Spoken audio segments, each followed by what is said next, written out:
सर्वांना माझं शेवटचं एकच सांगणं आहे की सुखी संसारी असावे, चित्त परब्रह्मी ठेवावे. अखंड नाम हा परब्रह्म गाठण्याचा माझ्या अनुभवाचा एक अगदी सोपा मार्ग आहे. त्यानं ईश्वरावरील श्रद्धा अचल होते, चित्त शुद्ध होते.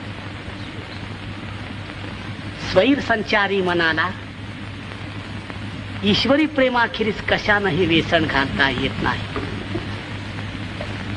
मनाच्या या प्रेममय अवस्थेला एकविध भाव म्हणतात. अखंड नामोच्चारानं हा एकविध भाव आपल्या अंतःकरणात उत्पन्न करून परमेश्वर प्राप्ती करून घेता येते. आणि मग मुखी नाम हाती मोक्ष ऐशी साक्ष बहुतांची.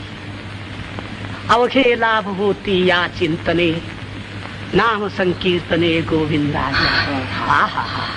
आम्ही जातो आमच्या गावा, आमचा राम राम जावा, राम राम जावा आमचा राम.